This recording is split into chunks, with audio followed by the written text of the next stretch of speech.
Hey there, lads and lasses. This here, of course, is Thunderhand64 coming at you live from the west coast of the United States here on a Wednesday. It is a little bit past noontime, and that can only mean that it is time for some Generations Minecraft server, and we are in the Baby Zombie Rush creative mode world today. Okay, before we get too far into this, a couple of announcements. Let's see. Buffoon Skies ends this weekend. From what we're told, this weekend will be the finale. It was mentioned during last weekend's event by the one and only Supernova Relic, but we haven't seen anything posted in the announcements for the Buffooncraft members servers yet. Usually we'll get a rundown of what's going to happen on the weekend and stuff. We haven't seen that yet. But as far as we know, this is the last week for Buffoon Skies 2, the limited Buffooncraft season event. What the results, or I should say consequences, maybe, developments of that event, finale event in Buffoon Skies, will carry over their effects into the lore and the gameplay of the Buffooncraft Season 6 server, which has been ongoing now for, God, I don't know, over a year, I think. And so things will change after this for Buffooncraft Season 6, from what we're told. Now, the exact nature of those changes and whatnot, we haven't been told yet, but things will be changing there. So that's what's going on with Buffoon Skies. Today, for all this week, Kachi doesn't have conservatory this entire week. This is his return week from spring break. And so he has early release for this entire week. So immediately after the stream, I'm very likely not going to raid out. I'm just going to end the stream and go right off to go pick him up, because I don't want to be late for grabbing my boy from school, rescuing him there. Okay, so welcome on in, Bo Cars. Bo, you should see the auto shout out there for him. Please go check him out. Bo, by the way, I was looking at your some of your shots from the Mythrender server, and I think you had built an orca, a killer whale leaping out of the water. Was that yours? Was that part of your build for that? Because I have to say that looks beautiful. Yep. Very, very well done, sir. That is just a beautiful Minecraft sculpture of it breaching, I think they call that, right? When it comes up out of the water, does the arc and comes back in. That just looks beautiful. How did you do that? If you don't mind sharing your process for that. Because I know how I would do those kind of, when I do sculpture things, I have my methods of doing that. That was my first fishy. I tell you, it looks extremely beautiful. I mean, the dragon you made over that looks incredible. Of course it does. But that looks it's just very graceful with the arc that you made that travels in there. It's just...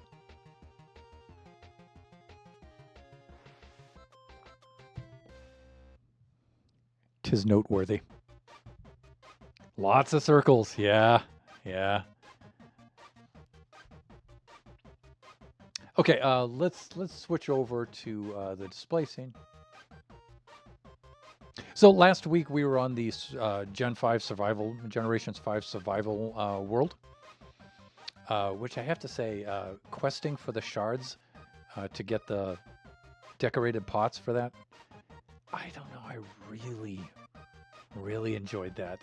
It's like I've been aching to return to that ever since, but we're in our final week of Buffoon Skies, and so I'm really pouring in the hours to try to get Nova and I's base to look somewhat completed before the series ends. So yeah, so I'm preoccupied with that, and of course this week is where we switch off to Baby Zombie Rush. So, oh, important fun thought.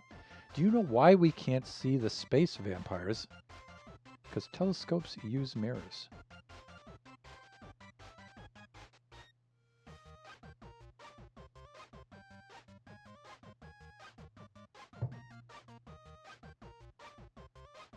The refracting telescopes do, yes.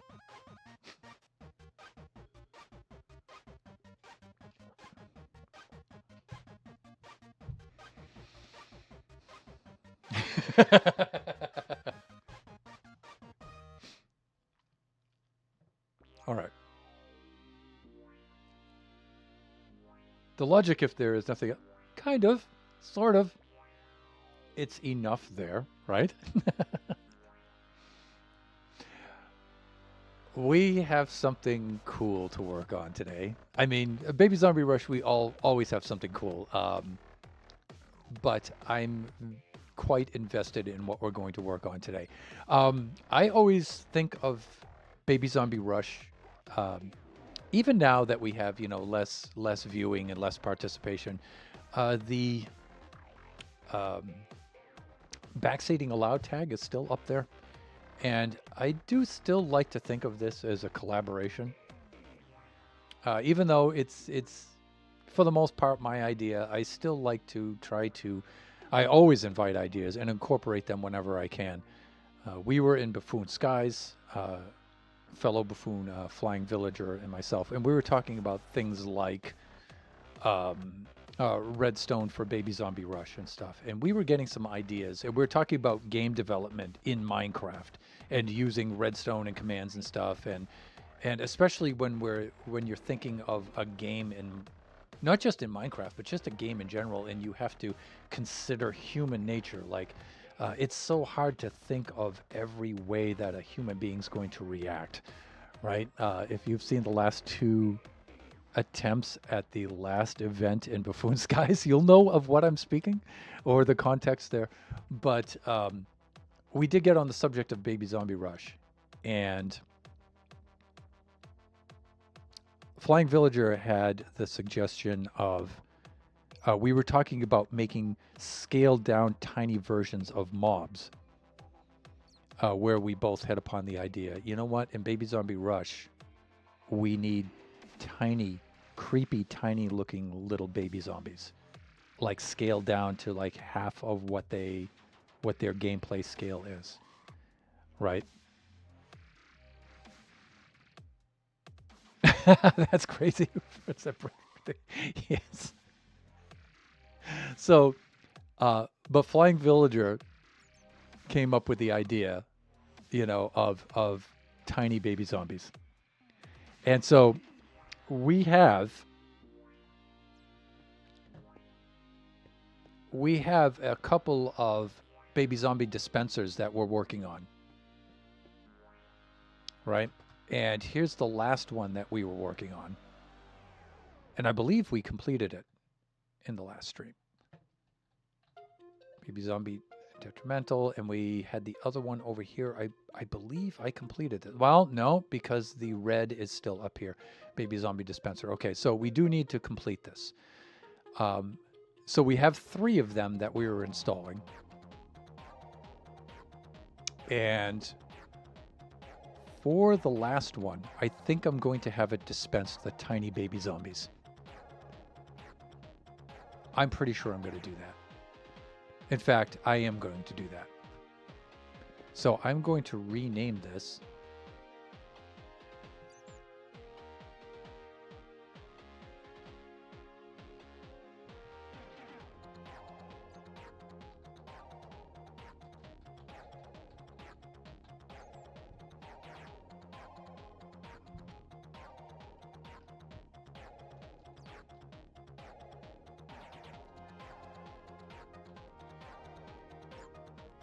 Because I give credit where credit's due.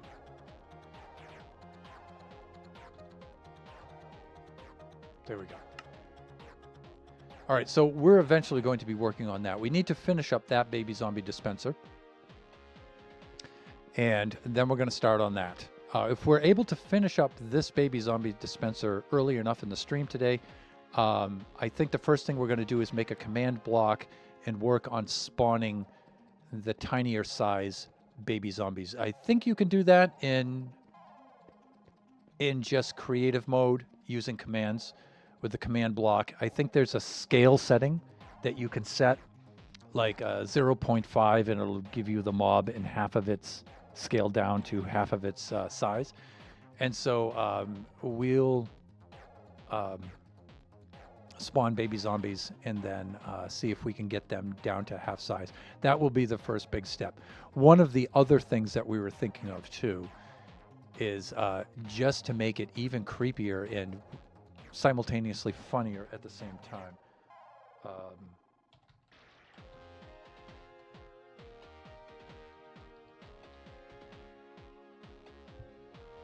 Is to have the holes from which they emerge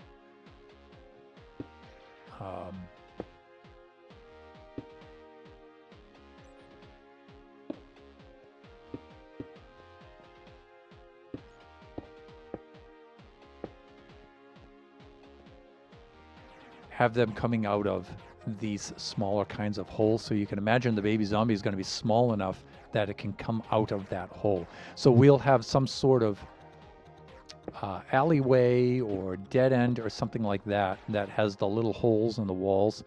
And when the player activates the buttons, the tiny baby zombies will come pouring out of these creepy little holes in the walls, and it should be hilarious. It should be hilarious and absolutely horrifying at the same time, which is what Baby Zombie Rush is all about, right?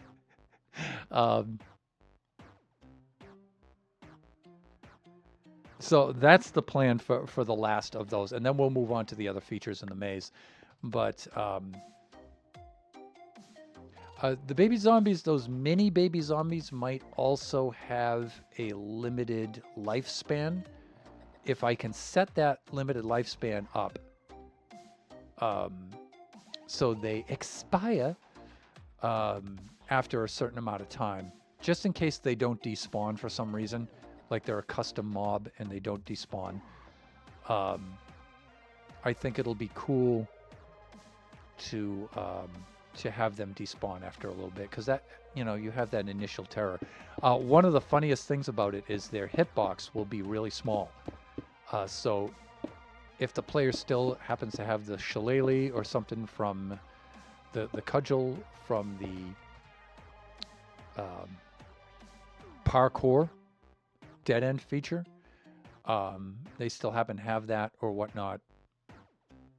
Yeah, terrifying. I might also increase their speed a little bit. If you would like a tip on making the commands easier, I can DM you a link to the site I use. It also opens your mid to something you never thought. Absolutely, please do that, Bo. I have a couple of sites I use, but I always have to jump back and forth between several sites, and to find particular commands, and I find very seldom are they up to date. They'll say, hey, in order to make a tiny baby zombie, here's the syntax for that command. And then, you cut and paste that in there exactly like it is, and it doesn't work.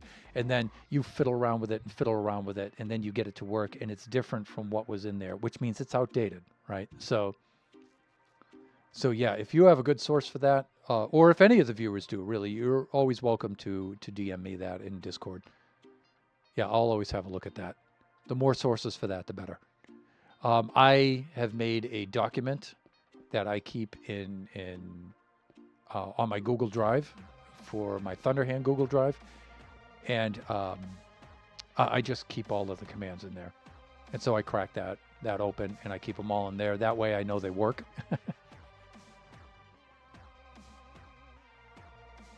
But yeah, please feel free to DM me on that. I would greatly appreciate that.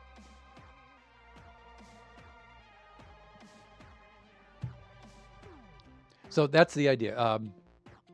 There's a kind of phobia, and I keep forgetting this, but where it's fear of small holes, pomegranates, bees or hornets or wasps' nests, where I think it's called tryptophobia, tryptophania.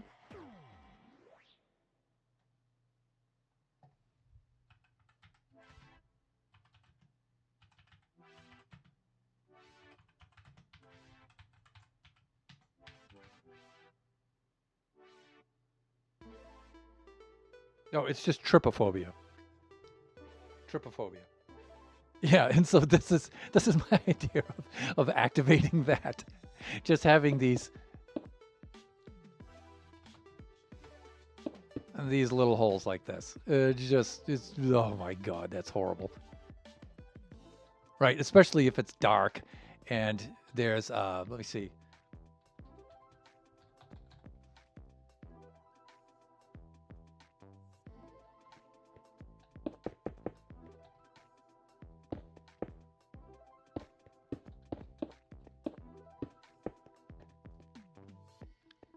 I mean, you just imagine that, with, 10 scores of tiny baby zombies just pouring out of those holes. It's just horrifying.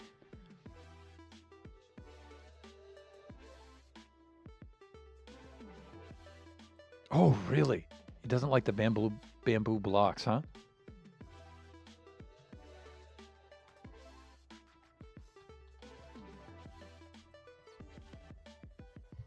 Oh, really? So this kind of pattern?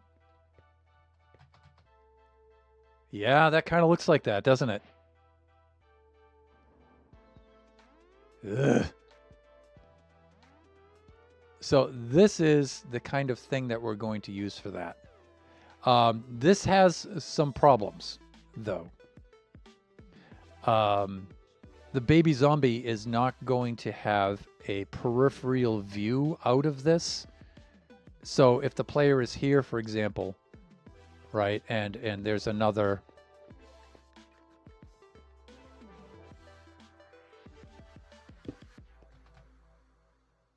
They're 4, right?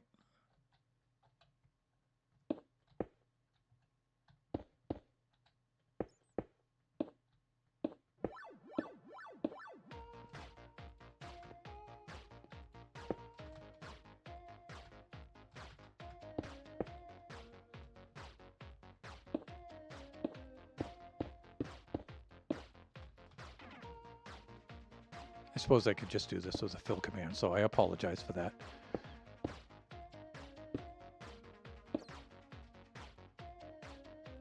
But it's a pretty weak apology. I usually don't apologize for things at my age.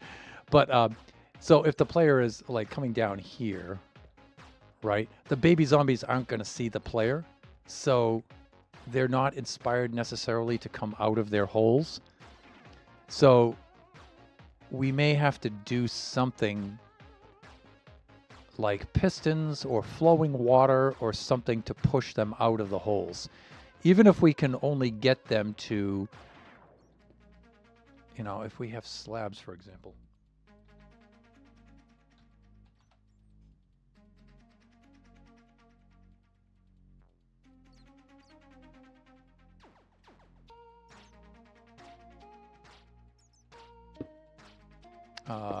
Yeah, if we have slabs like this.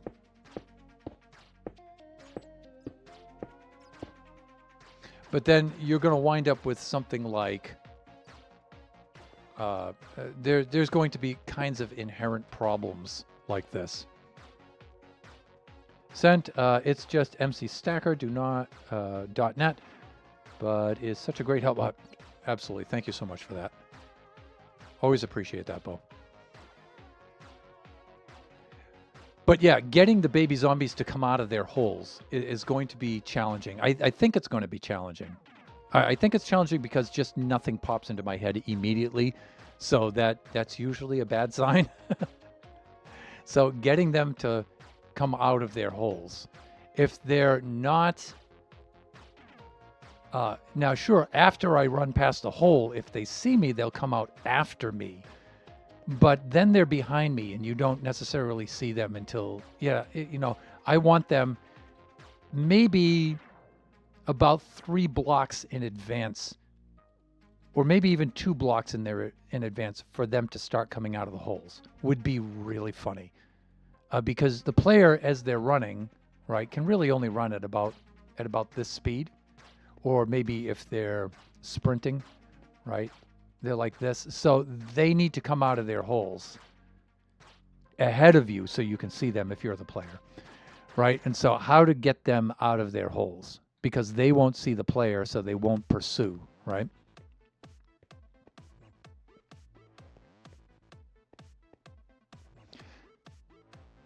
Use a regular spawner so it detects a little ahead of time. Yeah, but the thing is, they'll spawn behind these holes, right?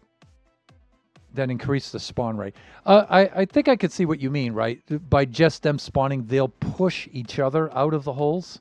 So there is that too.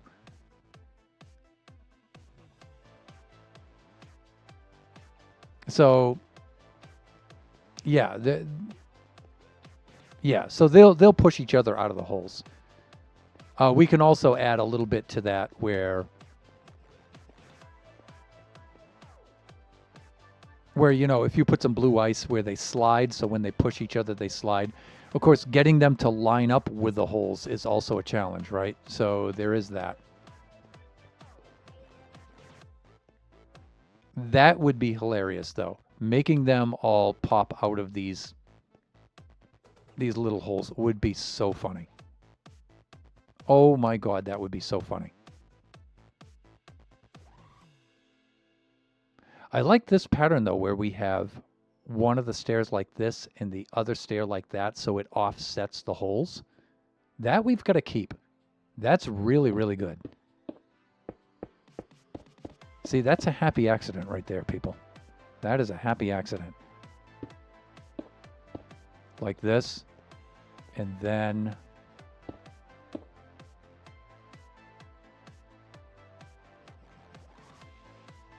and then like that. Oh, I messed that up a little bit somehow.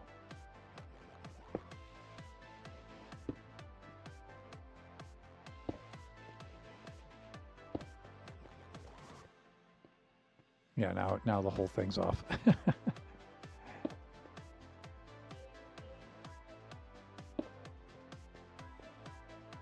There we go, something like that, where the holes are offset. I don't know what's creepier, having the holes offset or having them in a grid.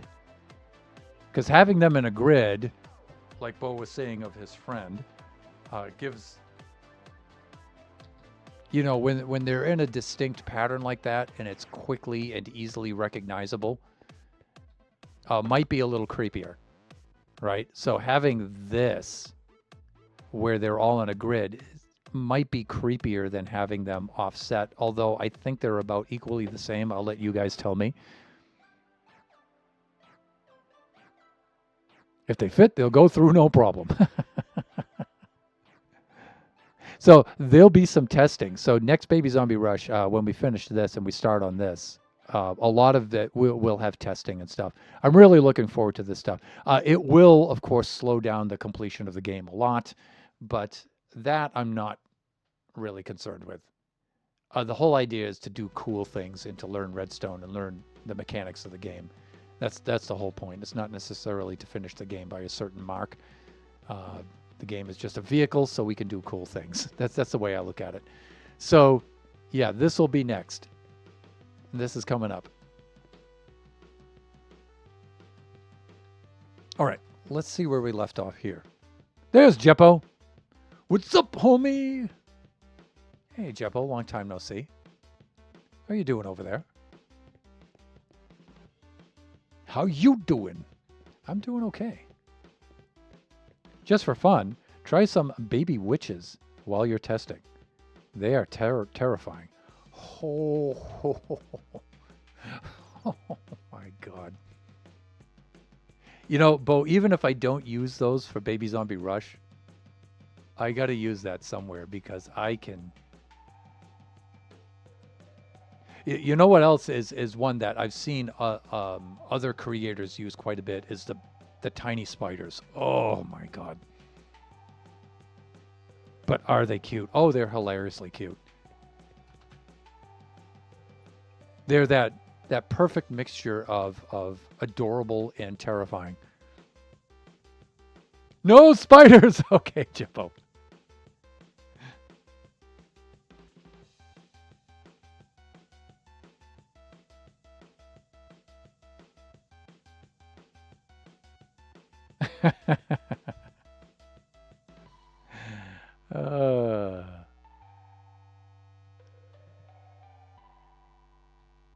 So when last we left our heroes, we were working on just this typical mundane run-of-the-mill baby zombie dispenser right here. And what was I doing? I have the dispenser here on the wall, and I need this button to activate a circuit below and then come up onto this side. And so I have to activate this from below. I hadn't had to do that in the other baby zombie dispensers because they're in the same, the mechanism is in the same alleyway. I'm okay. Today I built IKEA furniture. Ooh. Then crank up their speed. And you will have people ask you, why? Who hurt you? I was thinking of increasing their speed slightly just to pursue the player and make it a little bit more dangerous.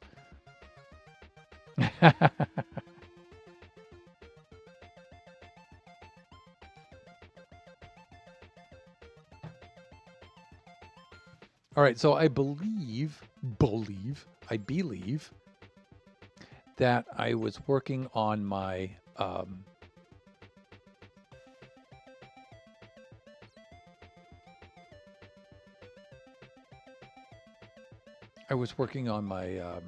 T flip-flop here for this.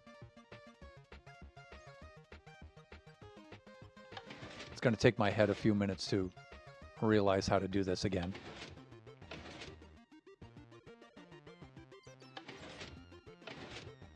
Okay, the important thing is not necessarily the speed in doing this,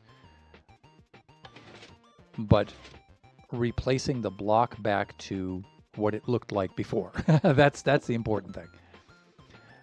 For the moment, now I will use smooth stone for now, just so it helps identify the block being manipulated right there.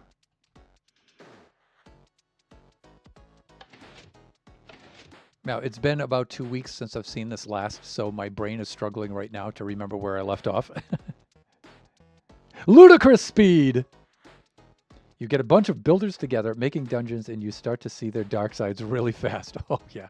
In fact, you know, Bo, I have to, and Jeppo, viewers, I have to keep reminding myself of two things. Number one, the ratio of detrimental to beneficial dead end features. So I have to keep that in mind. Like, I keep, you know, making more and more detrimental ones, and it's like, okay, it's time to balance them out. Time to balance them out. And the other thing is, you know, Thunder, you got to give the player a chance. You know, you got to give them a chance. You can't be too mean. Lone Star. Still can't understand what you're saying. Lone Star. Welcome on in, Lone. And viewers, you should be able to see the auto shoutouts up there for both Jeppo and Lone. It's hard to let them survive sometimes. Yeah, you know. Especially when you have particularly humorous demises, right? And some of them wind up being kind of benign too, where it's like, it's kind of questionable whether it's beneficial or detrimental. Sometimes it's kind of neutral, although I like to try to avoid those. Death by kittens. Well, it's kind of...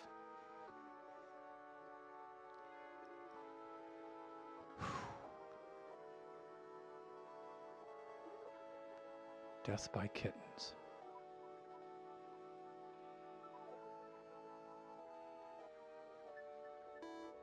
Could we have a kitten pit?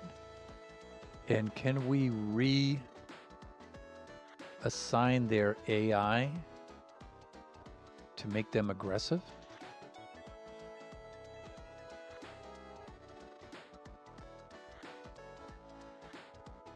Or just reskin them as kittens?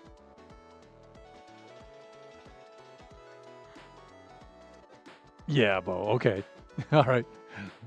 Boa Cars has ideas, everybody. Oh no. They shall reveal themselves in June. You can make any mob unfriendly. Yeah, see?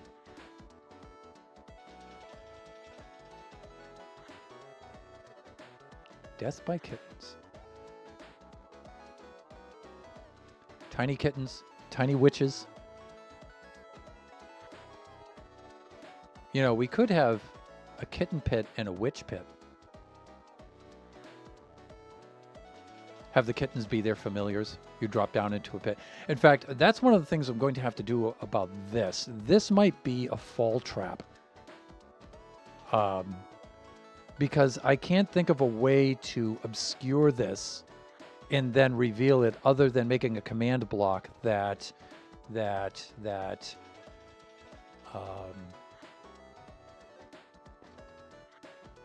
just removes the blocks in front of these holes, like this kind of a deal.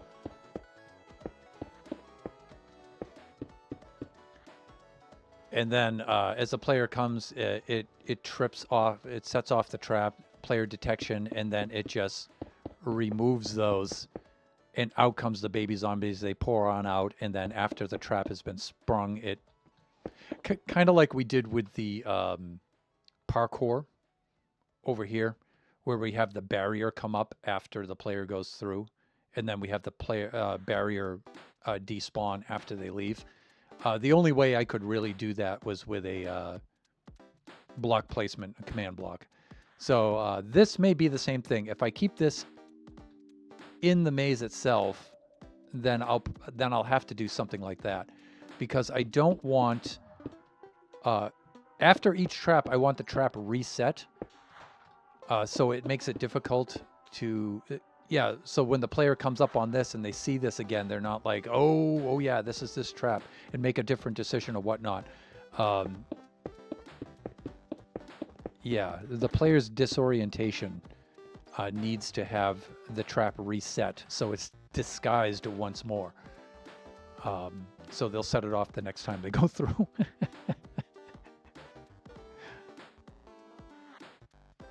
The cuddliest death ever. Maybe.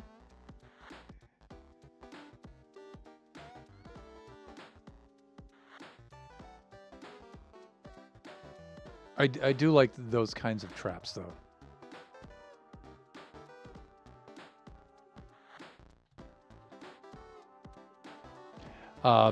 One of the other things you have to be aware of, and this goes back to what I was telling you about when Flying Villager and I were talking about game design, is and trying to predict human nature, like button spamming. Like, I have to make sure that the player can't just break this just by spamming the button, spamming the button, spamming the button. You know, you have to think about things like that ahead of time. So, and you have to try to, and you can't think of everything. The game always breaks, right? The players always do something completely unexpected, and you're like, why? Why would you do that? But that's human nature, right? So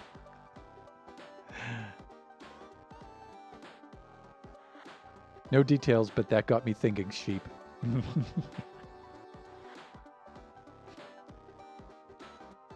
Exploding sheep. Where does exploding sheep come from? Is that Monty Python? Is that a Monty Python reference? I think it is. I think it is.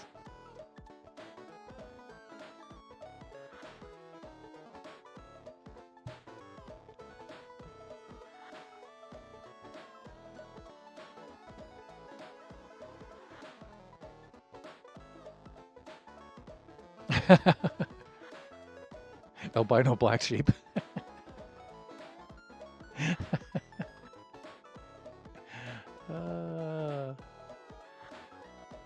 That's like a shaved woolly mammoth. A bald woolly mammoth. Not so woolly. All right, so the idea here is that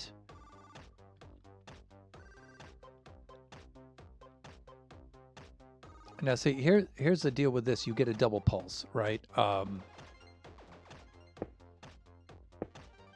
Please, Thunder, please. And let me see, we can do something like, we can use a lamp here so we can watch it light. I mean, I've built this circuit so many times. You think I'd have this down by now.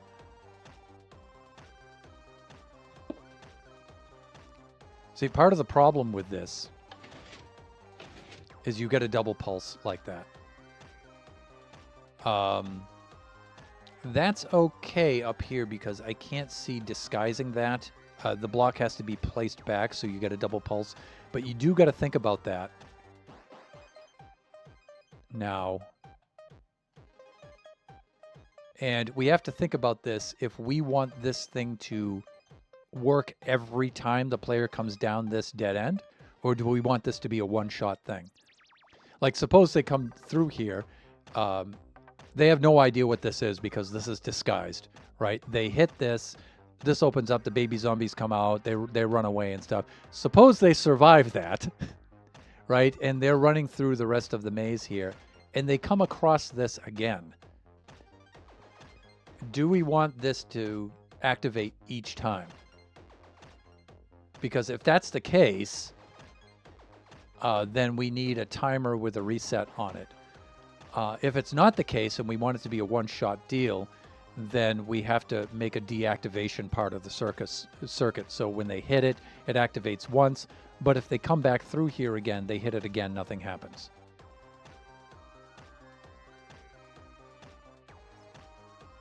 I lurk a bit, friendos. Happy ideating.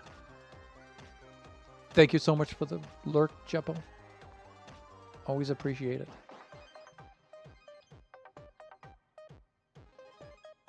I think this would be a thing that we would want to activate every time the player comes up to it, right? But you have to disable button spamming at the same time. All right, now luckily we've done that before. Let's do this. This usually requires... This usually requires... My way around this is a regular piston. Piston. Here we go. And it pushes a block out and then pushes it back. Right, so... And we'll use a fake redstone block. In other words, red wool.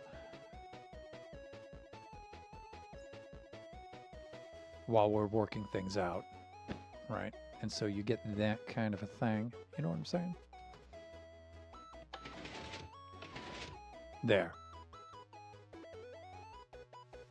And then after a certain amount of time, this will reset and push the redstone block back in place, right? So there'll be a clock mechanism that does that, right?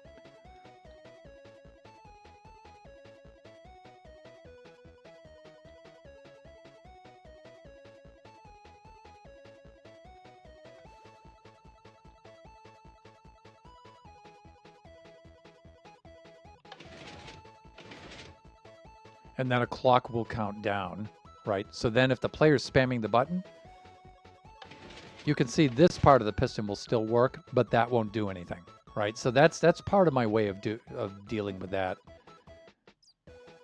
That's not, well, yeah, it is part of it because it's not complete. So,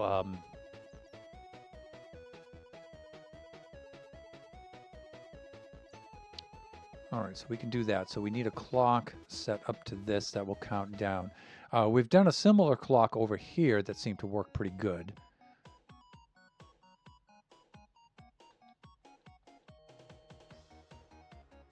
This is the clock mechanism I had set up for that.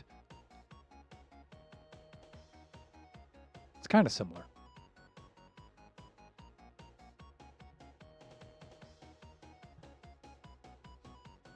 Where am I? I'm lost now. It doesn't take much. Oh, for God's sake, Thunder, please. Usually I have a very good sense of direction. Yeah, here we go. I thought it was over this way. Here we go. Princess Tiny One! How long you been working on this? For about 44 minutes now?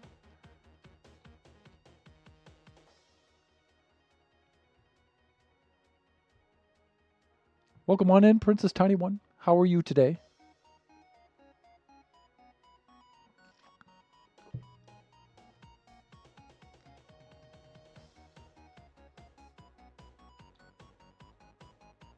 No, I mean the whole of this. I know what you mean. I'm being sarcastic.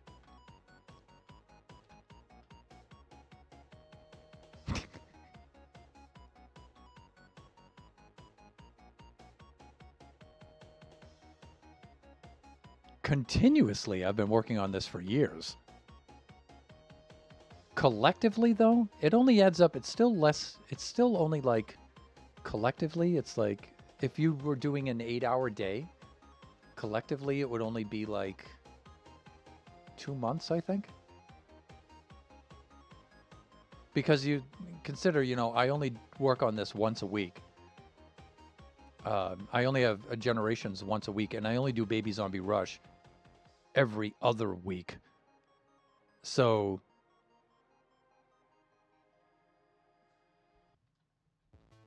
and it's only 2 hours, right? A 2-hour stream, and I don't work on this outside of the stream. So it's not as long as it is continuously. Collectively, it's not.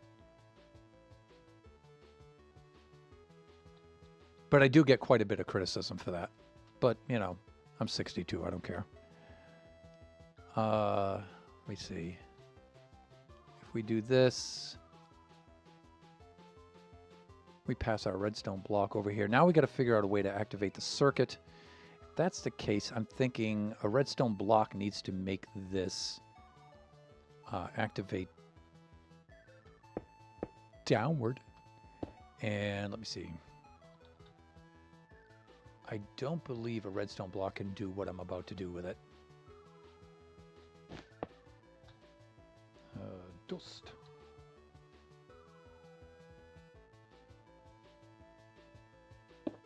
Yeah, it does. Okay, this helps things out quite a bit. That's nice.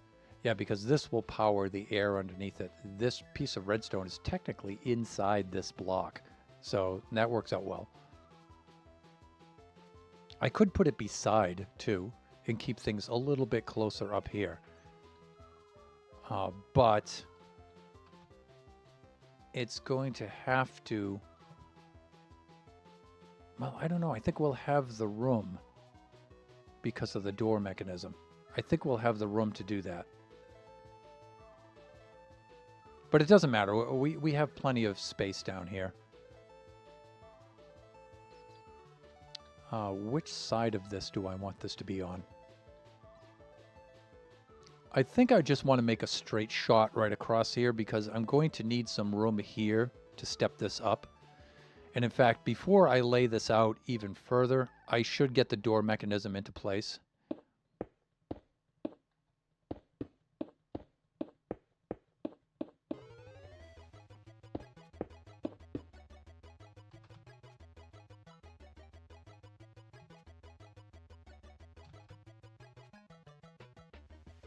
And let me see. I have several of these types of doors that I've used before. Yeah, here's one of them.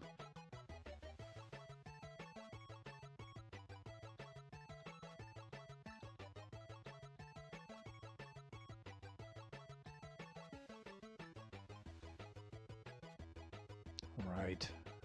That activates right there. So we have this redstone here. Comes in from that side. There's this block stepping up.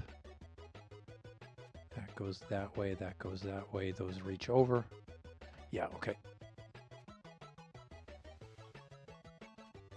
So we need this in here first, like that. Then we need repeaters. Repeaters. This has to come into here. This is going out with a 1-tick delay. I think this has to come over the pistons like that. Because it's a 2 by 2 by 6, I think, right? Yes. Okay, so we need one coming in, one going out. One going out and lipping around like that. Okay, we got it.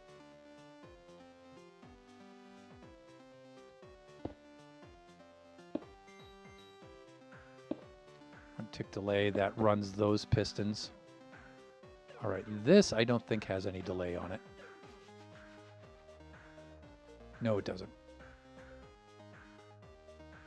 Okay, we're good.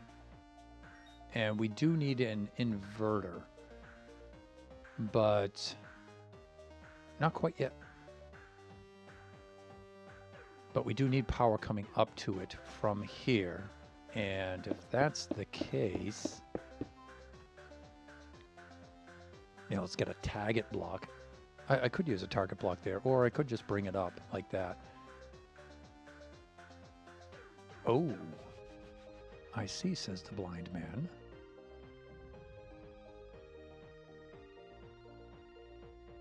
I'm going to have to bring this over and bring it up through here, I'm thinking. But I could also bring it up through here so it's back a little bit. I could do that.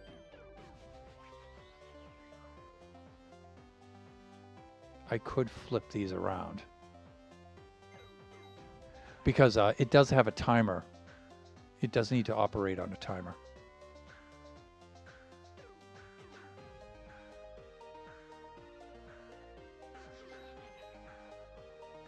Does need to operate on a timer. So maybe I could do this. That doesn't need that.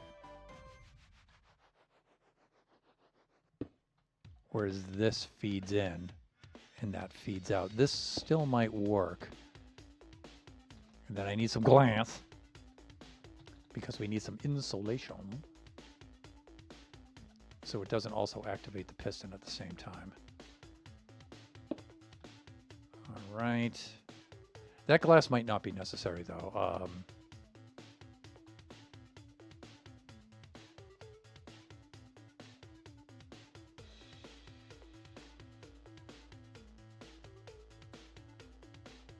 Okay, bye.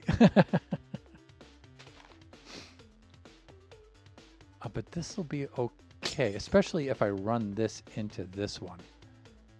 We should be all right. Also, if I do lever like this,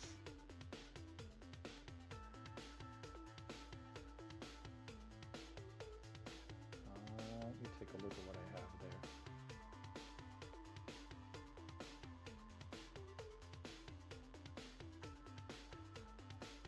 Let me see, level.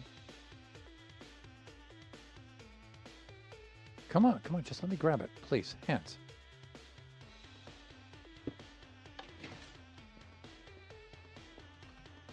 Oh, and it needs a double action, I think.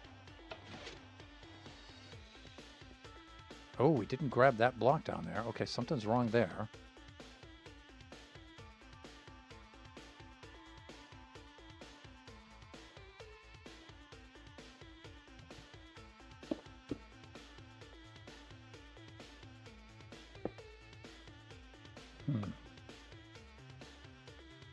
All right.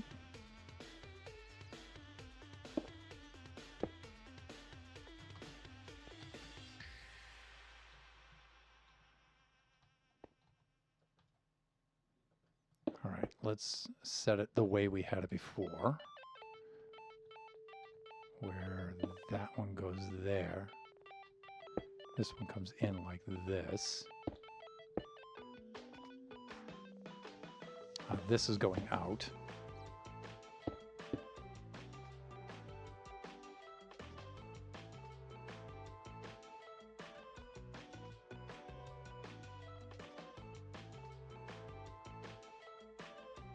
Yeah, the one going out has a delay. The one coming in does not. All right, because there shouldn't be an out necessarily on this. But I'm thinking having this block not powered through is a problem. Let me take a look at what I did down here. How did I get around that down here?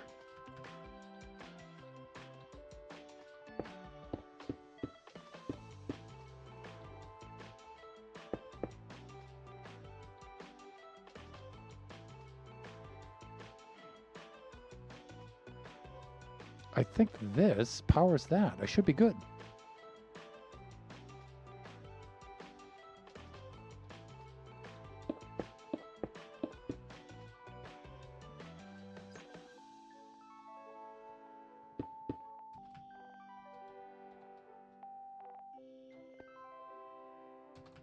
These two above should be powering these.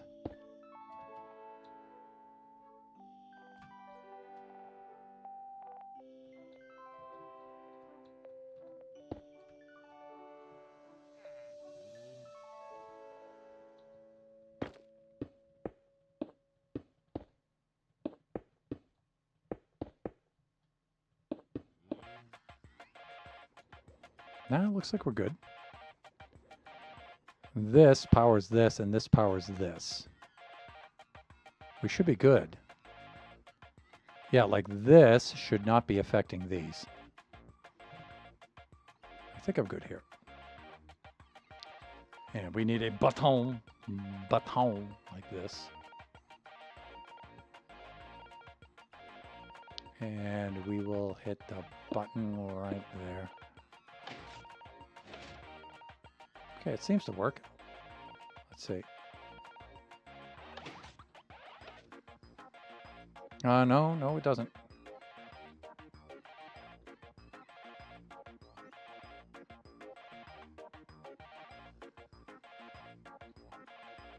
Okay, well, first we need the inverter.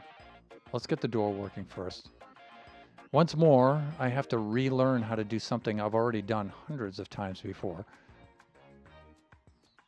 Okay, the inverter's there on the in signal. On the in circuit, which is right over here.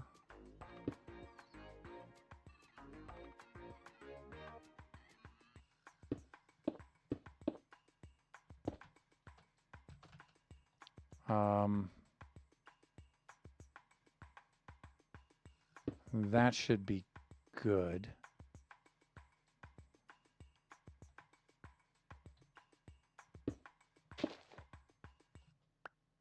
Let's see how I have it here. I have this turning around here to relay that circuit there, but it wouldn't need it if I wasn't turning a corner.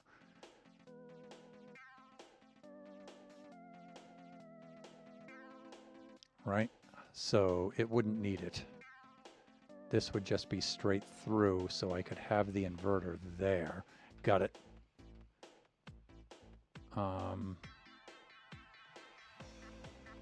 So I could either, and you know what I think the best thing for this is, even though this circuit's getting a little long.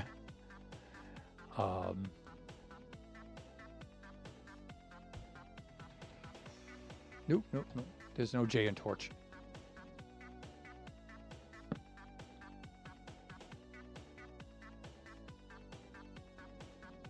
Yeah, see, I don't want to put it there.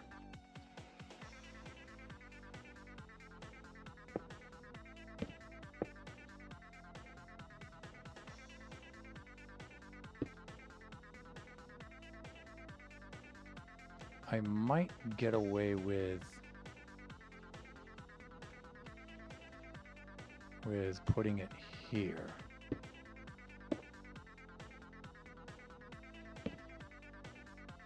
And then putting that on like that. That might do it. All right, so we're... Yeah, you can see where that didn't activate though.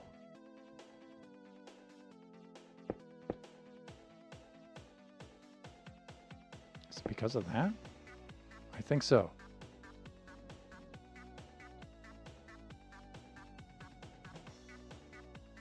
And we can do this and that, just so we can see what's going on.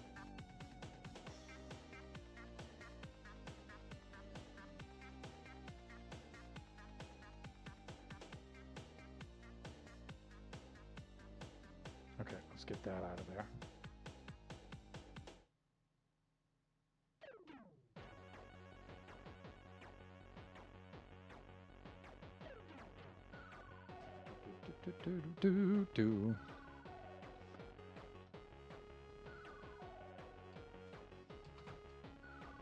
Now let's do this. Let's use a lever.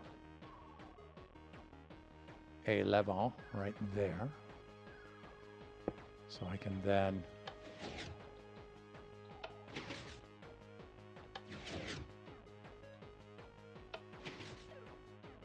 but the one behind it's working, but this one is not.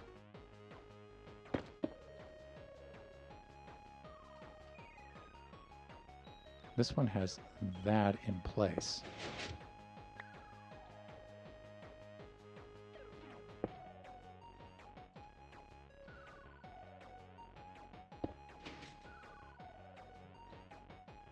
Now we have this we're dealing with again.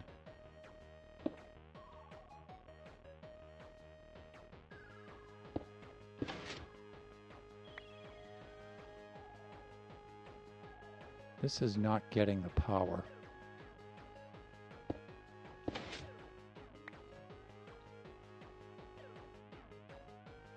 And I think it's because of that. What did I do over here for this, though?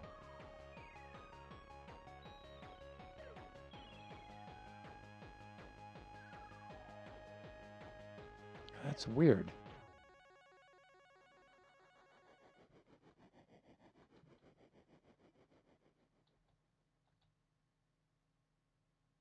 That is really weird.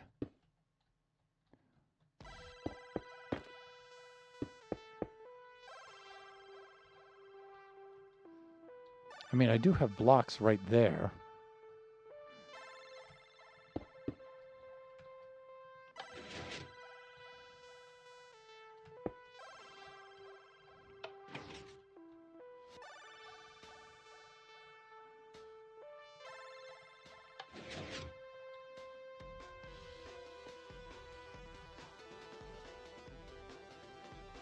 Are across the tops of the two pistons. These are not. But it might be because... Why?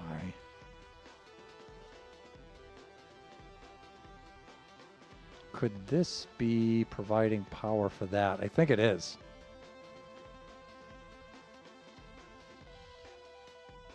I think it is. So...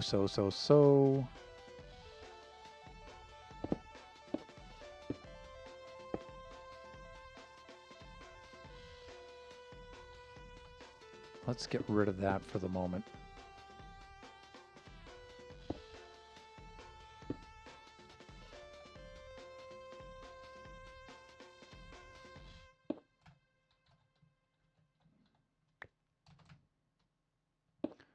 We'll make our inverter right there. Wow, the circuit's getting big though, because it's just because I'm doing something stupid. Still not. How many times do I have to build these doors before I learn how to do this?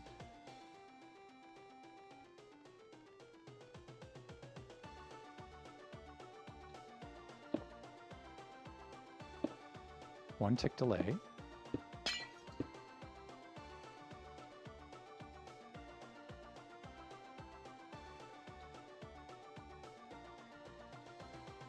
Got my one tick delay on.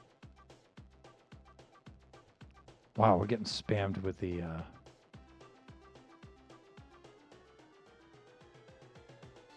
There we go. I should take a break right now.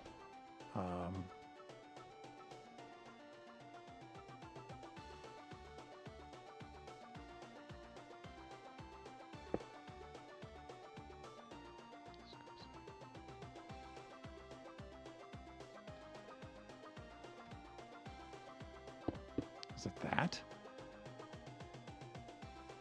I mean, that sets up the symmetry for it.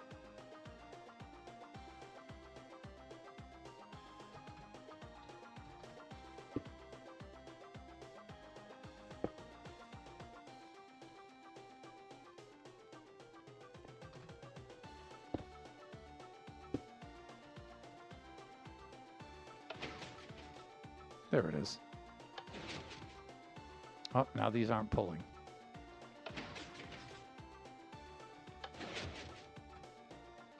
All right, what's wrong with it now?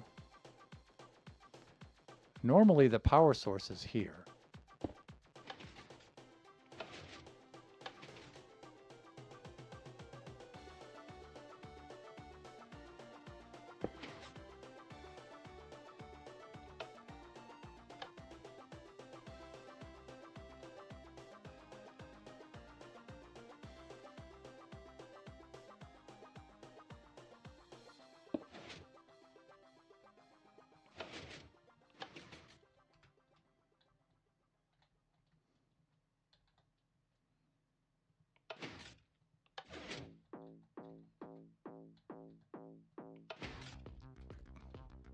Got my timing off. What if it's...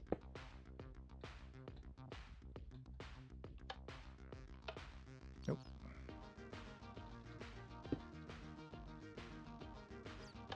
I should just be able to copy it. That's why I build things like this, so I don't have to keep reinventing them every single time I do it. Where else do I have this on the server? I have this circuit over here too. What's throwing me off about this?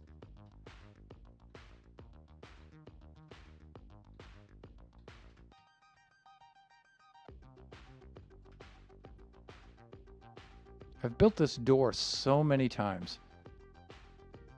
I mean, here's another instance of it right here.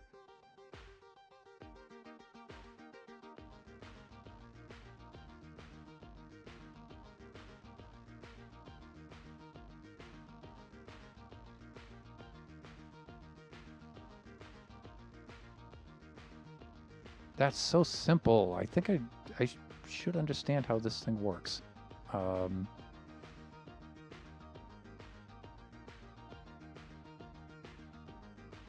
It should be...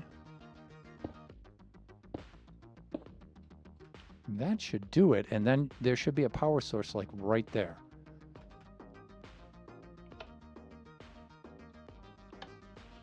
All right, I have this other power source interfering right here, so we got to get this out.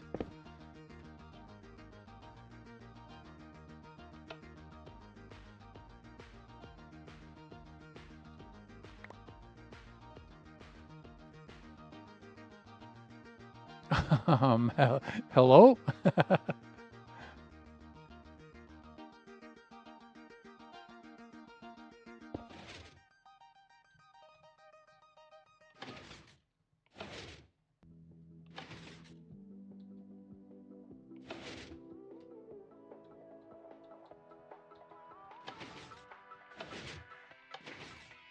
Okay, there we are. Waylander Tone! Hey, welcome on in, Tone.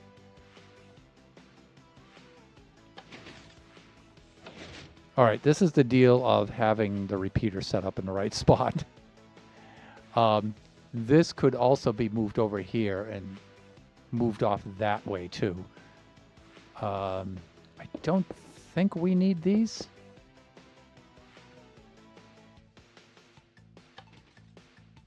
No, we don't. Okay, we don't need those. All right, now we've got the double doors working. Okay, so we're a little bit past the ad time here. So the pre-rolls are on right now. So, Tone, if you got the ads, I'm sorry about that. Let me run a 3-minute ad break, and then I will be right back.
Okay, and we're back.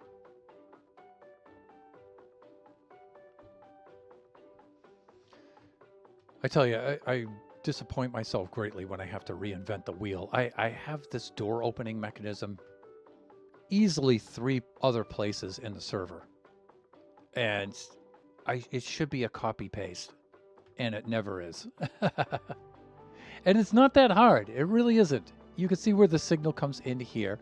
It activates these 4 blocks first to close them. And then there's a delay.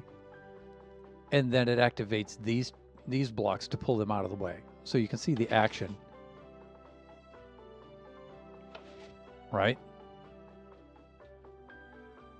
And now you just need an inverter of sorts.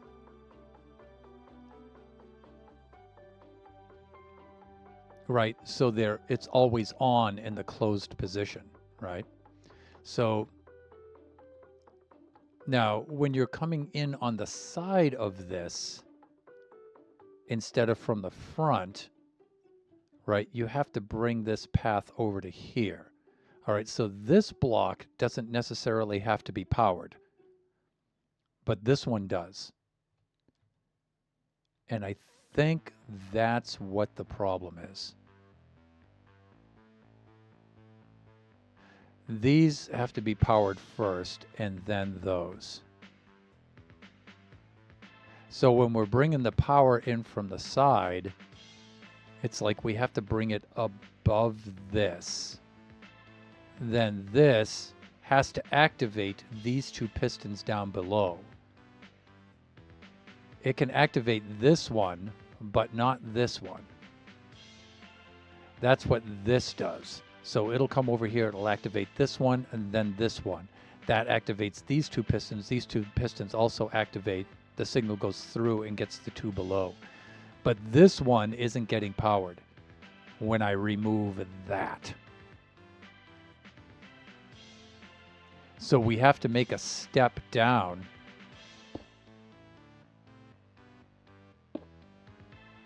for that one to reach. Now, when we do that, that's fine. But if we're going to power this now,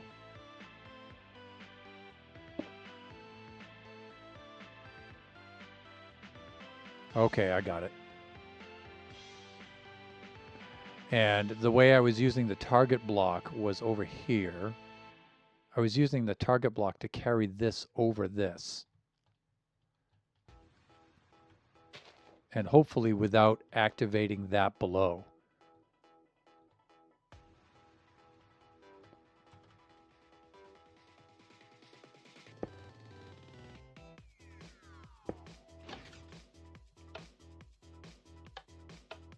Yeah, that's not good.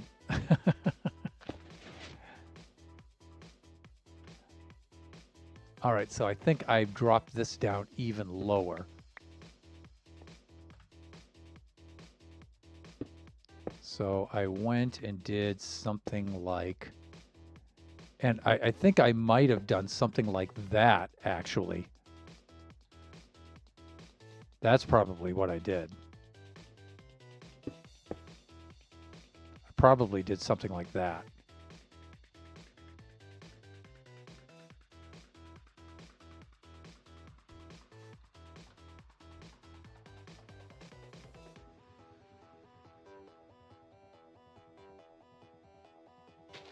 So when I do this,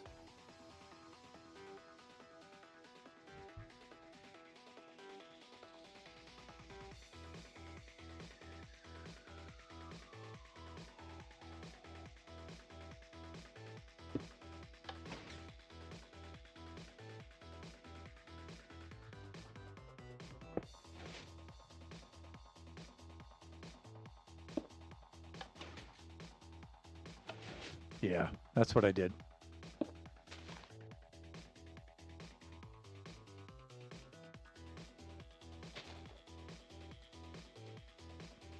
All right, so that's working once more. All right, so we need an inverter signal.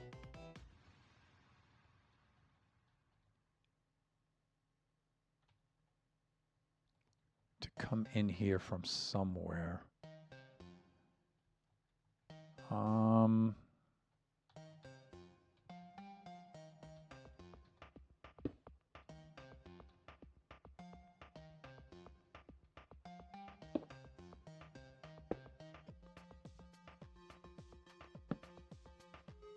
Yep, not there.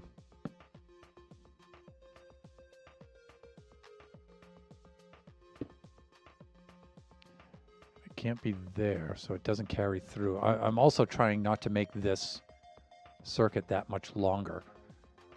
Could have it go into the block like that.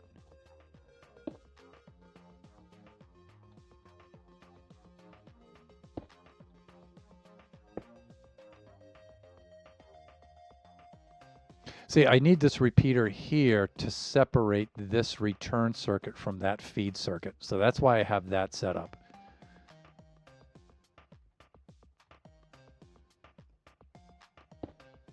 Now, if I have the inverter here, I think it's going to power that. It might not.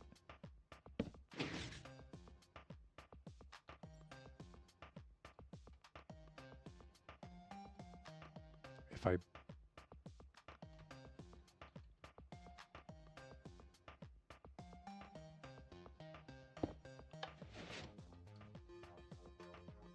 looks like it works.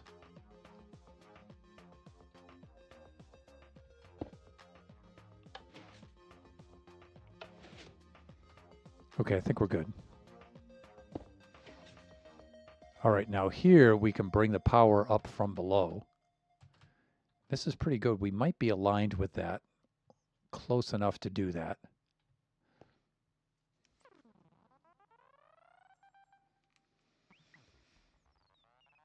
Wow, this circuit is pretty big though.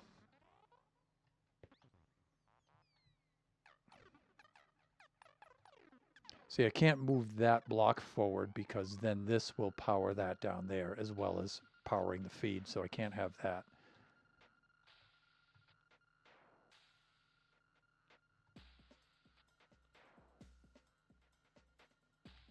I think this is the best way to go about it. I'm pretty sure.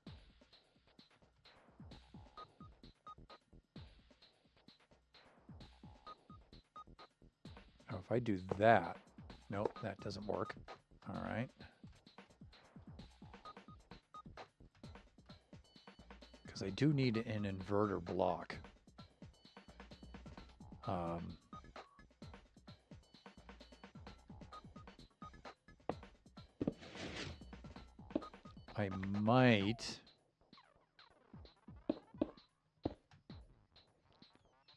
I might do something like that.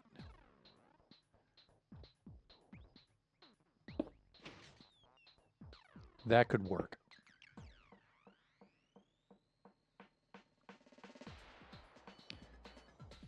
And then I could have it pull the block down when it opens. I could have that. Sticky piston.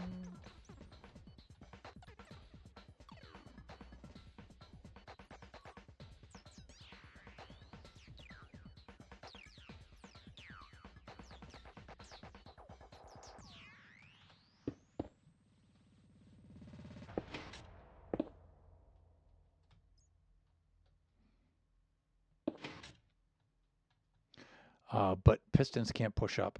That's right. So I can't have that do that. So I have to make the circuit even bigger. And so instead of up and down, it has to go in and out.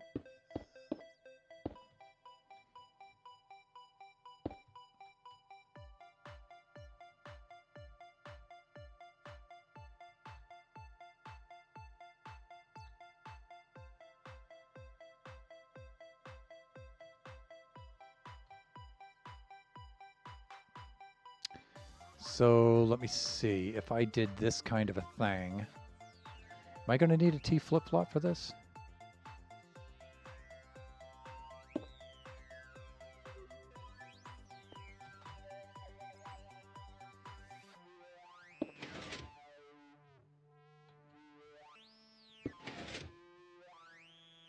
Okay, it does drop the block off. That's a good thing.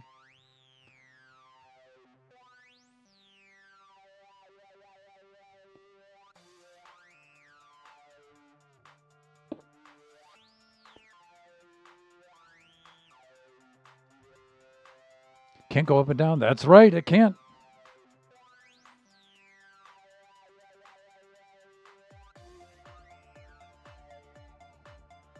Because it's a quasi-connectivity thing. Sure, I made it. If it's in... Okay, the sticky piston can go up and down, but not with a redstone block. And believe me, that is a constant source of frustration for, I'm sure, not just me, but many players. See, because the moment you do this... Watch.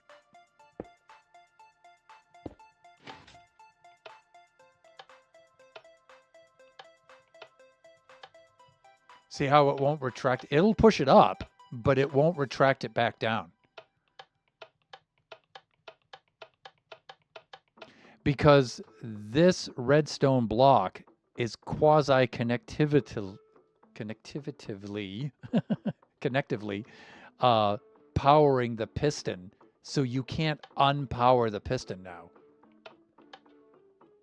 So yeah, it'll push it up, but it won't retract it back down. Oh, Tone, it's so annoying. It is so annoying. But it's one of those things you don't necessarily want them to change that because it breaks other things. So even though it doesn't allow you to do that, it does allow you to do other things. But there might be a speed thing too, but yeah. I've never been able to get this to work quickly enough because this is constantly powered now. So there's nothing you can do with that, right?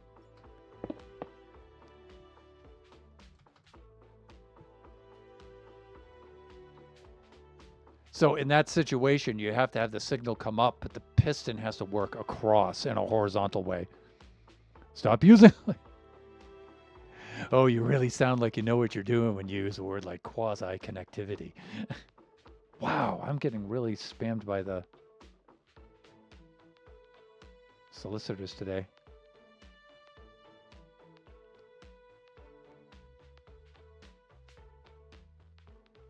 There's no way to send the signal to the red block to tell it to turn off. No. Redstone block is constantly on, which is a good thing, actually. That's constantly on. And then see, you can't switch it off, which is a good thing, actually.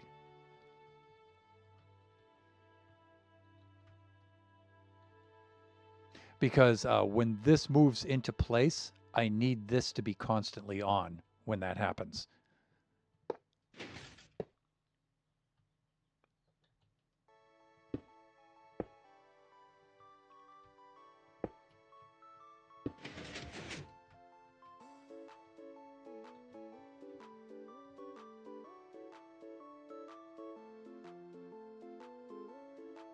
No, you just made me realize how dumb. It's not stupidity. Tone, it's just experience, dude. You just got to do it. I mean, you see me just have to, like, reinvent the wheel here with this stupid door that I've made, like, easily more than 3 times in this game. In this stream, you know, in this Baby Zombie Rush game. I've made this door so many times, and yet I have to relearn it every single time I use it. It's just... Maybe they need a special block that can turn off redstone. You can kind of do the same thing, but it makes a pulse instead of a steady on signal. Yeah, well, you know, that's part of the point of doing this kind of stream, right? It's so I can learn this kind of stuff. You can do something like this.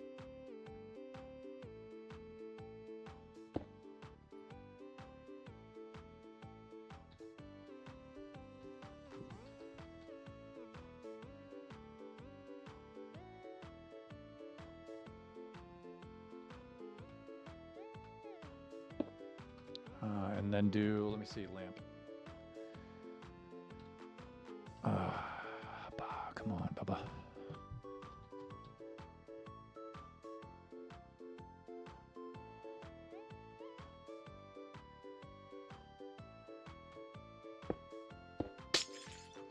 This is a little bit closer to what you're thinking.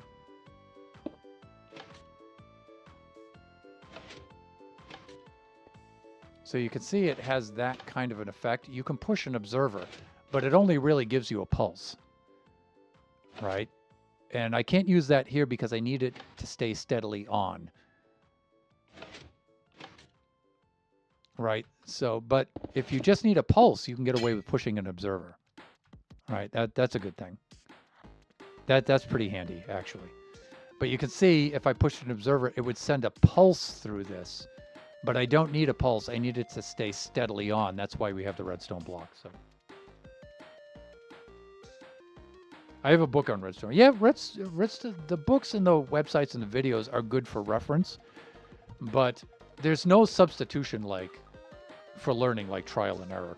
You just gotta get in there and you gotta spam it and make it break, and then you have to be very observant. When these things are doing their things and it's working or not working, you have to be observant. You have to look and you say, okay, this does this, that does that. Oh, okay, yeah, my mistake's down there, right?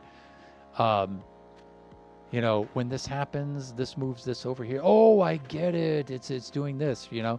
You have to, it takes a lot of patience and it takes a lot of relaxation. You know, truly intelligent people can get it like really fast. You know, I'm not an intelligent person, so I have to rely on skill, and skill takes time, right? Skill takes time and patience. Intelligence doesn't. Intelligence, you just inherently look at it and blah, you know, you get it, you know, and then once you do get it, you've got it for good. But skill, no, skill, you have to acquire it, and then you have to hang on to it, right? You have to use it to hang on to it, to retain it. Skill is good, you know, it can get you there, but it does take time. All right, so now we may need to make a T flip-flop here.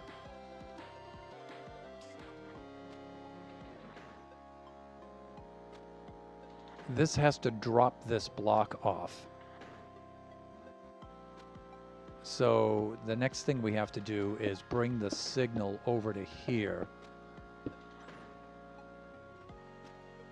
And we may have to do that with several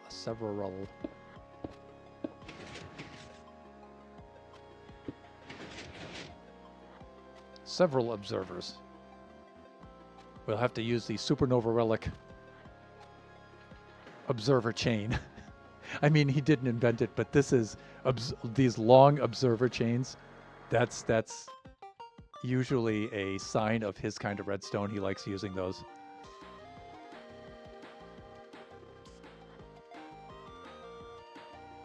So we'll do an opposite kind of thing here where we'll have a piston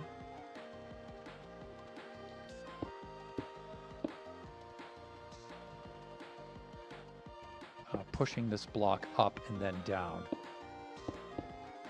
Because, you know, now the thing is we'll get a double pulse, but I think it'll work here.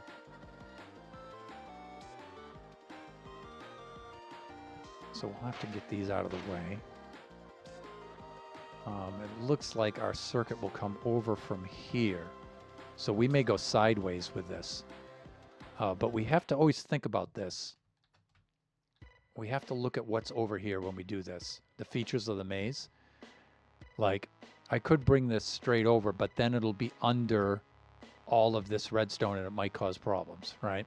So I could bring it across and then over. So if that's the case, we have to look at what's here. So we have no dead ends features here, no redstone that's going to be in here, so we're good. We can bring it in a straight shot right across there. All right, so we can can do this kind of a thing. And we can bring some substrate right over here.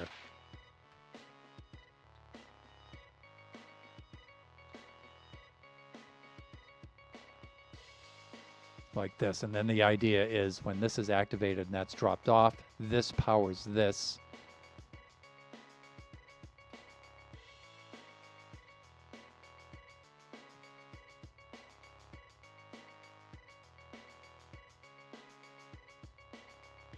But now, you know, we have to think about this for a little bit.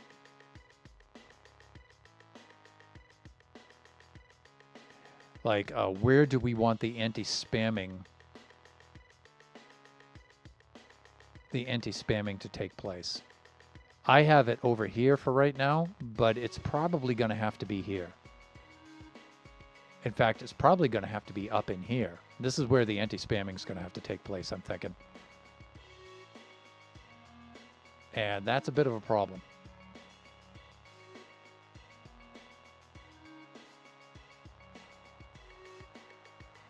That is a bit of a problem.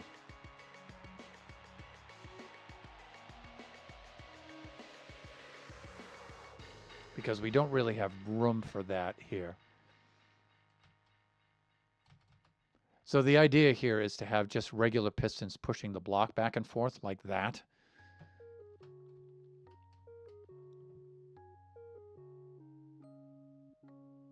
Now here, normally you would do that in this kind of a direction across from this, but I don't think we're going to get away with that this time.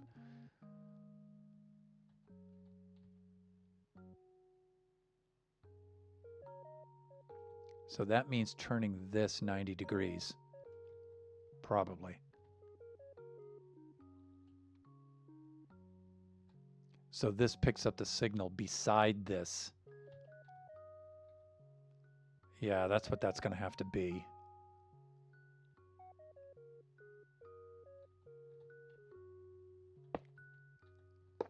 So it's going to have to move the block maybe over to here.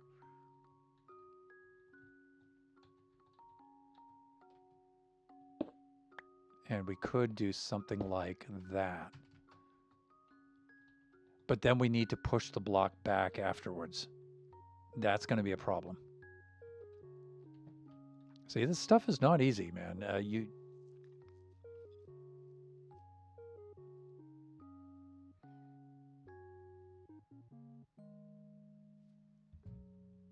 Because you're limited in your space, right? And that's...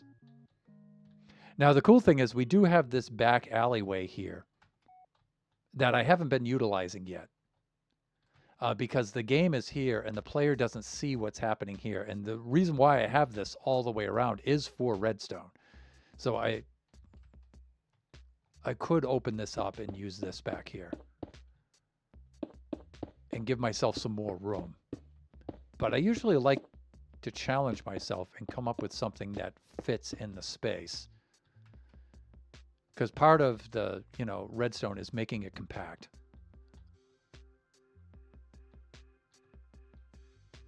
The other thing is we don't necessarily have to have this in this configuration either. We can swap this out. Here's the send line into it. Here's the return line out. We could switch that around.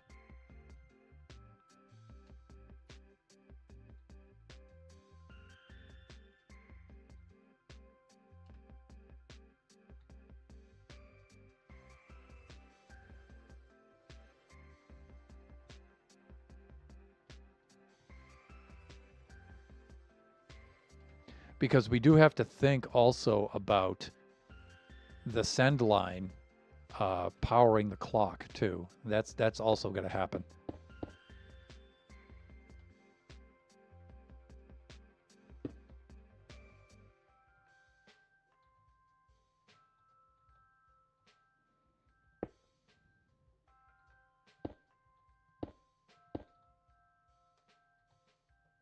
See, if I do that, we get this kind of a problem here, right? That short circuits.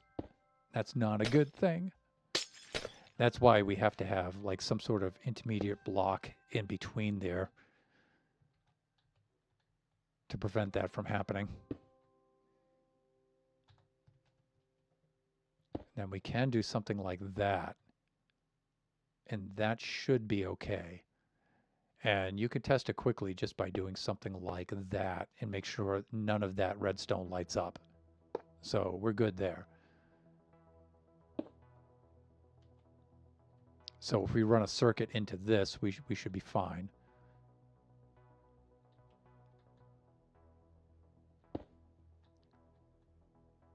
We should be good there. If this powers, though, you'll get that. So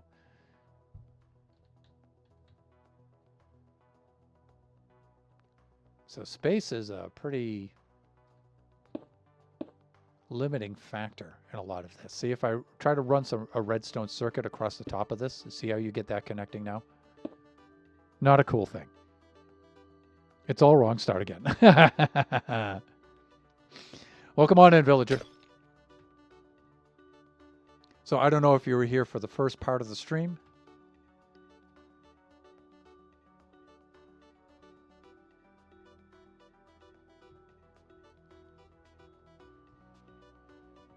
Okay, I'm not working on this right now. That's coming up next. I'm just finishing up this dispenser over here. But the last dispenser will be that. That will be the last baby zombie dispenser. And here we were just getting some ideas of the whole pattern. Whether we want to go grid with it for the trypophobia. Yep, of course.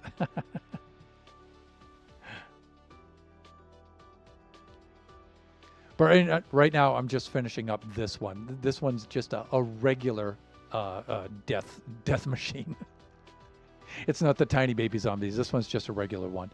And then we have to pick a location for the last one, which I think I already have somewhere. I might have it laid out somewhere here. But we need to finish this dispenser up. And this one's proving to be challenging because the activation and the dead end is here, but the door to open it is here, and we have this open. See, in my other ones, it's pretty easy because this is closed. And so I can just run the redstone all above here. But now here, since this is open, I have to go down, across, and up. And so it's not that bad, but it does require some different tactics.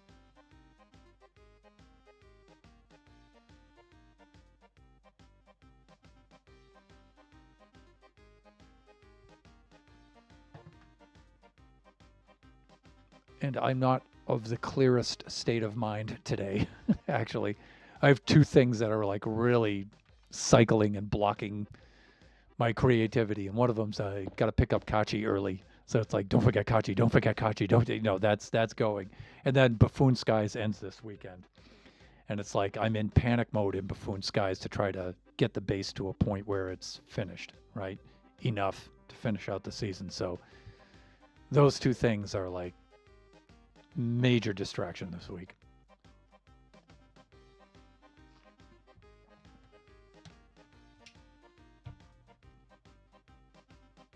So we only have like 3 or 4 more days of Buffoon Skies.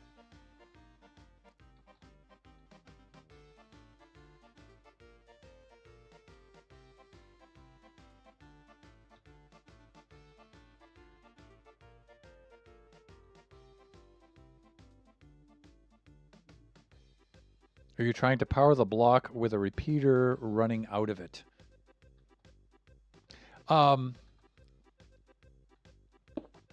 So this is the power coming in. It activates these pistons first, then it activates those pistons secondarily, but it's activating the pistons on these sides down below here so I can run the feed circuit across the top. So it's doing that kind of a thing.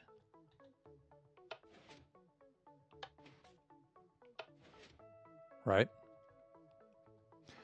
This exit circuit here, so I have to keep this feed circuit and this exit circuit here separate. So that's why I have the repeaters here, to keep them separate. I could put them on different levels, but vertically I'm kind of running out of space here. So you can see how I built it over here. I'm just basically making this thing again, but it's a different configuration, right? This is nice because, like I said, I don't have...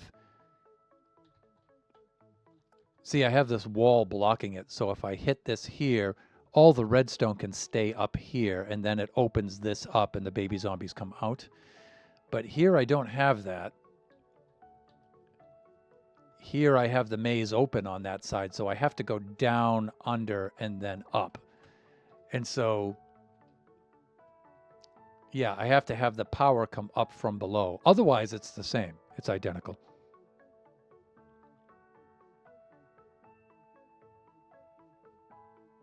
A Jeb door. Yeah, it's basically a Jeb door. It's not really that I'm stuck on it.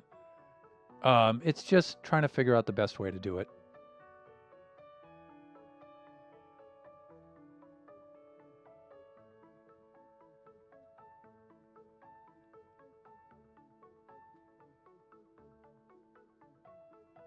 I am getting clobbered with the spam today. Yeah, so we know what we have to do now. It's just, we've got the door working now. We've got all of that in, had the door working, correction. But now it's just trying to figure out the best way. There's a couple of things that have to happen here. We don't want the player to spam the button and just open, close, baby zombie, not, because it'll break, right? So we have the anti-spamming feature down below here, right? This will carry the signal across to this. We'll bring it vertically upward and then power that. But the anti-spamming being on this end of it, I'm thinking the anti-spamming actually has to be up here. So now it's just trying to shoehorn that into place. Yeah, tell me about it, God.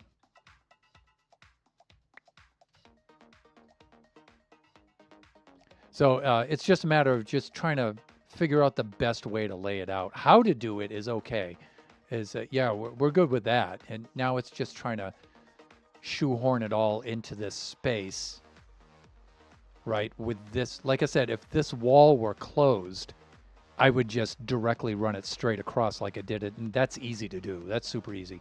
But it's open here, right? And so I have to go below, across, and then up. And that's... I know how to do it. It's just a matter of now trying to squeeze everything in. Thankfully, we have these back alley areas all the way around that the player doesn't see. And so we have room to put the redstone. I can turn things 90 degrees when I want to. It's just trying to figure out, with a failing brain, how to shoehorn all this stuff into place. Like, what I'm thinking here is having the feed circuit on this side coming in and the return circuit there. I'm thinking that's probably the best way to do it.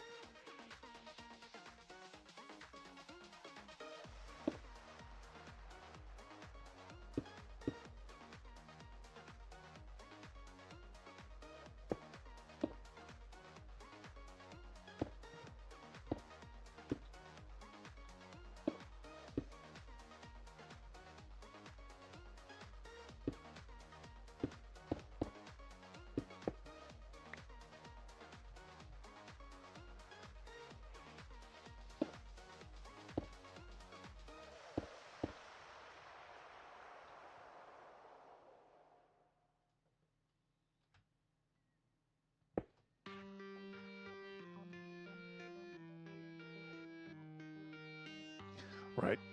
So if I do that, timing's a little bit off. Why? Timing should be the same. It might be because I need the front doors to activate first.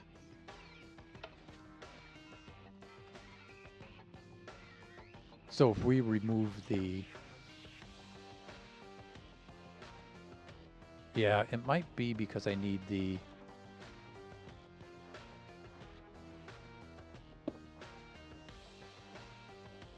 It shouldn't be, though.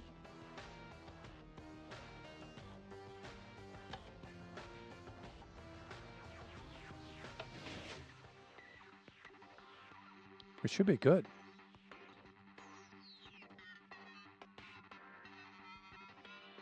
Oh, hold on.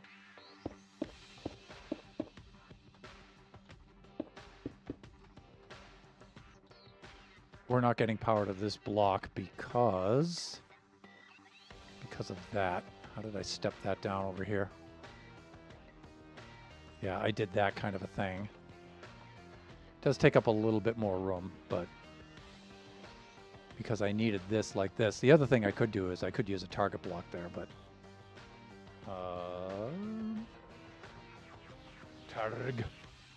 target block to direct it inward.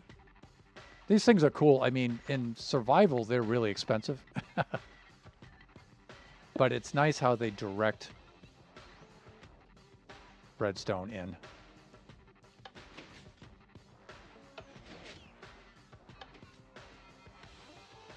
It's still a timing issue. It doesn't like that.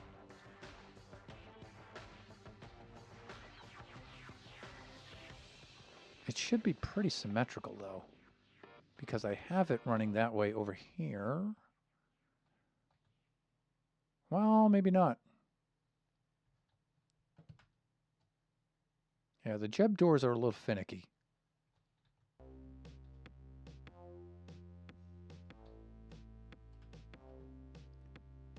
You can see in several spots, like here. That's a double Jeb door there.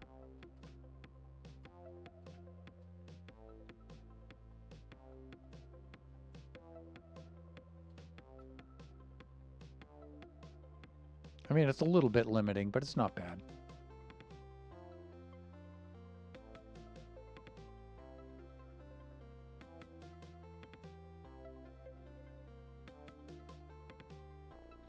I think...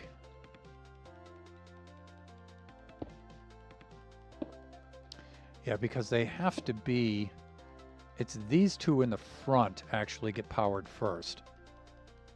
So it would have to be a thing like... Yeah, and this would not be ideal.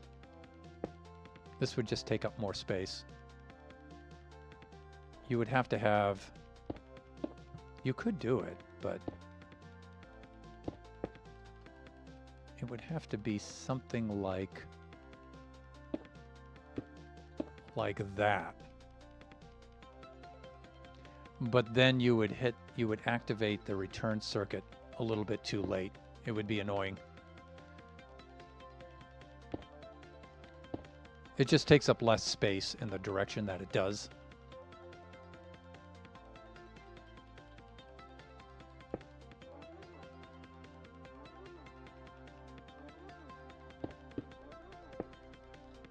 But, you know, this one could come in over here, if you think about it. Like that.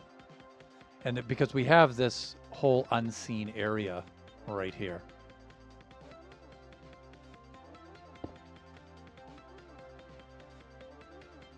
Right, so it can do that kind of a thing. And if you do that, you don't need the step down here. Right, so Lev...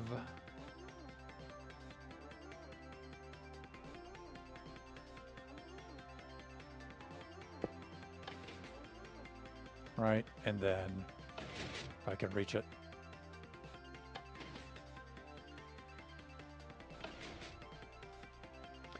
You know, it's just, if we're going to do this and we're going to activate this from here, I'm probably going to use a powered rail bus to send the signal over here because it's faster.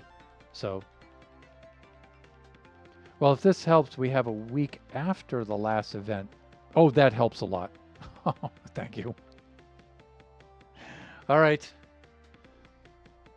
All right, there's a loop in my head now that just immediately vanished. So thank you. Thank you for that.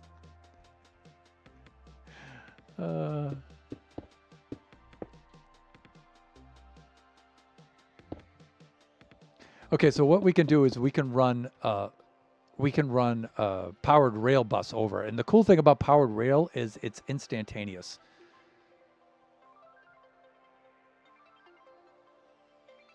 That's what I've been told. Okay, all right. I'm going to proceed as if that. I mean, I'm still going to...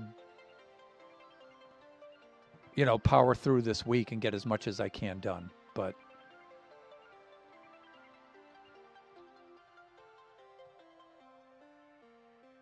so the constant power shouldn't be here. We need powered rail.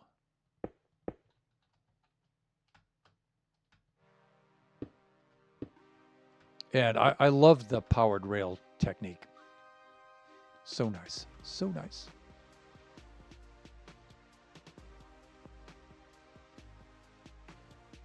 Now, if this is far enough below,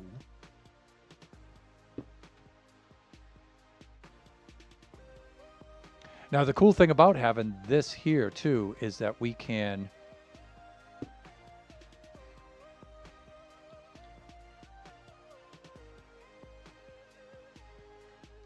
just push the redstone block into place right here and then just send the power in, right? So we can do that.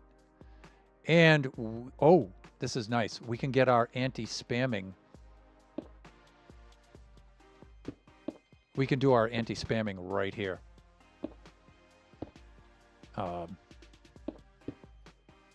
We can do the anti-button spamming right here. Okay, yeah, see? Oh, it's already, the mind is clear. So now things are working. So, yeah, we can have that there. We can set up the clock here. So this will shove this over, keep this open until the baby zombies pour out. And then the clock can send the signal back and push this back into place for the reset, which closes the doors and stuff like that. So actually, because we want an inverter and we want the doors to stay closed, we need it to be there first. Right? And so we actually need it to do this. That's good. We need it to do that.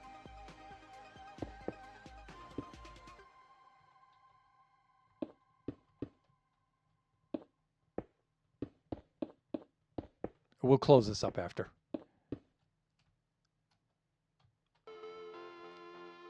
So the default state is that, where the door is closed. Right, that's the default state. Now, when somebody presses the button, it sends the signal over, pushes the block open, and then the door's open.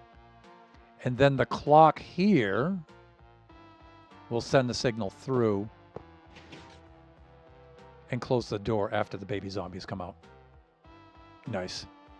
I do like that. For once, I'm not the bearer of bad news. The Uber mob flew through the portal and wiped out the island. That was actually a pretty cool mob, if you think about it, where their hand opens up and there's the eye inside, and the only way to kill it is to hit it in the eye. And so when it's closed, it doesn't take any damage. And the moment it opens up, it's like, shoot the eye, shoot the eye. And then that's a cool mob. I like that. And not just because of my branding either.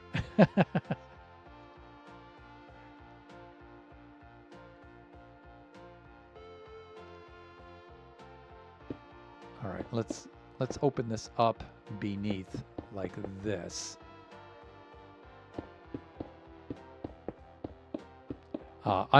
It's time to end the stream.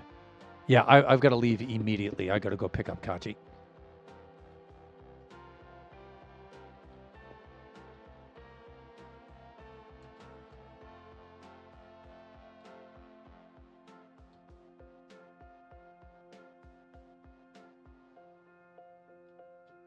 There we go. Maybe I'll use that for my thumbnail today. Except when he goes through the portal, yes, yeah, that's right. Okay, folks, I got to leave. I got to go fetch Kachi. Thanks so much for showing up today. I got some good participation out of you guys today. So I always enjoy that. It was a pretty productive stream. I really wanted to finish this up, but I'll finish this up off camera or something. Just remember that we do this generation stream every Wednesday from noon to 2 p.m. Pacific Standard Time. Our next stream will be Friday from 11 a.m. to 1 o'clock p.m. Pacific Standard Time. That will be Buffooncraft SMP on the Season 6 server. And then the stream after that will be Sunday from 4 to 6 p.m. Pacific Standard Time. That will be Kachi time. Everyone, enjoy the rest of your afternoon, your evening, your morning, wherever you happen to be. Join us again next time, and bye for now.